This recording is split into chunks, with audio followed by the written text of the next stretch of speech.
প্রিয় বন্ধুরা, আজকে সুচরিতার হোস্টেলে হচ্ছে কি রান্না শেয়ার করতে চলে এসেছি।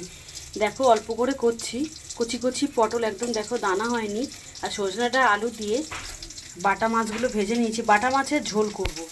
একদম জ্যান্ত মাছ, দারুণ লাগে খেতে। এই গরম পড়ছে, এইসব পাতলা ঝোল ভীষণ টেস্টি আর স্বাস্থ্যকে ঠিক রাখবে। দেখো বন্ধুরা, আমি হাতে শিলনোড়াতে বেটে নিয়েছি। কি কি মশলা বলছি: অল্প একটু সাদা সর্ষে, অল্প একটু কালো সর্ষে, রাঁধুনি, আদা, কাঁচা লঙ্কা আর অল্প একটু জিরে, একসাথে দুটো কাঁচা লঙ্কা দিয়ে একটু লবণ দিয়ে ভালো করে শিলনোড়ায় পেস্ট করে নিয়েছি। কত অল্প মশলা দেখতে পাচ্ছ। আর একটু টমেটো, একদম ছোট্ট টমেটো একটা কুচিয়ে নিয়েছি, আর নিয়েছি কাঁচা লঙ্কা, পেঁয়াজ আর জিরে। তাই দেখো মাছ ভাজা বসিয়েছি, লাল করে ভেজে নিচ্ছি, তবে কিন্তু ঝোলটা সুস্বাদু। দেখো আমার বন্ধুরা, কত অল্প তেল, ওই মাছ ভাজা তেলের মধ্যেই আমি জিরে ফোড়ন দিয়ে দিয়েছি। এখন সবজিগুলো দিয়ে দেবো, এরকম করে ভেজে নেবো সবজিগুলোকে। দেখুন বন্ধুরা, আমি সবজিগুলো দিয়ে একটু নুন হলুদ দিয়ে একটু চিনি দিয়ে ভালো করে সাঁতলে দিচ্ছি সবজিটা।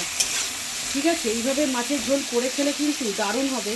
আর বাড়িতে যদি গেস্ট আসে তাদেরকেও করে দিলে তারা চেটে পুটে খাবে। দেখুন আমি বেসিক মশলাগুলো নিয়ে নিয়েছি, নুন আর হলুদ, আর কিছু না। আর বললাম তো কাঁচা লঙ্কা রান্না।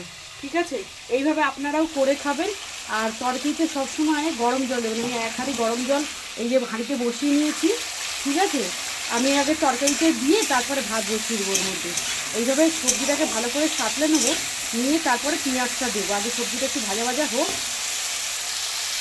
আমি কুচানো পেঁয়াজগুলোও দিয়ে দিয়েছি, ভালো করে মিশিয়ে নিচ্ছি সবজির সাথে। এটাও ভালো মতন ভাজা হয়ে যাবে, তারপরে মশলাগুলো অ্যাড করবো। এইভাবে গরম পড়ছে বন্ধুরা, এইভাবে মাছের ঝোল করে খাবেন টেস্টি। দেখুন বন্ধুরা, আমি বাটা মশলাটা দিয়ে দিলাম। এই বাটা মশলাটা ভালো করে সবজির সাথে মিশিয়ে নেব, তাহলে একটা সুন্দর গন্ধ হবে। আর রাঁধুনি বাটা অল্প অল্প সব রকম মশলা দিয়ে এই মাছের ঝোল করলে কিন্তু ভীষণ সুস্বাদু হবে। সব কিছু মাছ দিয়ে এই ঝোলটা দারুণ টেস্টি হবে। বন্ধুরা, তরকারির আওয়াজ শুনতে পাচ্ছেন, এই আওয়াজটা যেন স্বর্গ। আর দেখুন আমি জলের মধ্যে একটুখানি হলুদ গুলিয়ে নিয়েছি, তাহলে রঙটা ভালো হয়। এইভাবে মাছের ঝোল করে খেলে বন্ধুরা বাড়িতে অতিথি আসলে দারুণ খাবে, আর আপনারাও খাবেন, শরীর স্বাস্থ্য ভালো থাকবে। আমি কিন্তু ঘরোয়া রেসিপি আপনাদের সাথে শেয়ার করি, যেটা যে আমাদের শরীর স্বাস্থ্য সব ভালো লাগে। কেমন হবে বুঝতেই পারছেন। বাটা মাছ কেন, যে কোনো জ্যান্ত মাছ দিয়ে এইগুলো করে খাবেন, একদম শরীর ঠিক থাকবে, পারফেক্ট থাকবে। দেখতেই পাচ্ছেন বন্ধুরা, ঝোলের কালারটা কতটা লোভনীয় হয়েছে। আর ইন্ডিয়ান হোক বা বিদেশি, এইভাবে রান্না করে দিলে ভাত চেটে ফুটে খাবে। ঠিক আছে, মাছগুলো এখনও দেবো না, ঝোলটা ফোটার অপেক্ষা। সব কিছু সুসিদ্ধ হয়ে গেলে মাছটা দিয়ে 5 মিনিট ফুটিয়ে ঝোলটা রেডি করে নেব। গরম ভাত, এক টুকরো লেবু, এইভাবে করে খেলে বন্ধুরা আমি কথা দিচ্ছি গরমের সময় আর কিছুই লাগবে না। শরীরটাকে আগে ঠিক না রাখলে আমরা লড়াই করব কি করে? যাই কাজ করি আমাদের শরীরটাকে ঠিক রাখতে হবে, আর ঘরোয়া খাবার খেয়ে। ঠিক আছে, আমাদের ঘরোয়া রেসিপিগুলো আপনাদের কেমন লাগছে কমেন্ট করে জানাবেন। যদি ভালো লাগে সাবস্ক্রাইব করে পাশে থাকবেন, লাইক কমেন্ট করবেন। ইউটিউব থেকে যারা দেখছেন তারা চ্যানেলটিকে সাবস্ক্রাইব করবেন, সুচরিতার রান্নাঘর। তাহলে আমি নতুন নতুন ভিডিও পোস্ট করতে উৎসাহিত হব। ঝোলটা আমার ফুটছে বন্ধুরা, এবার আমি মাছগুলো তো দেখুন বন্ধুরা, মাছের ঝোলটা টকবগিয়ে ফুটছে, আমি মাছগুলো অ্যাড করে দিয়েছি। এবার ঢাকনা চাপা দিয়ে সুসিদ্ধ হওয়া অবধি অপেক্ষা করতে হবে আমাকে। আর সব কিছু দেখে নিলাম, নুন টুন ঠিক আছে। এইভাবে মাছের ঝোল আমার কাছে স্বর্গ।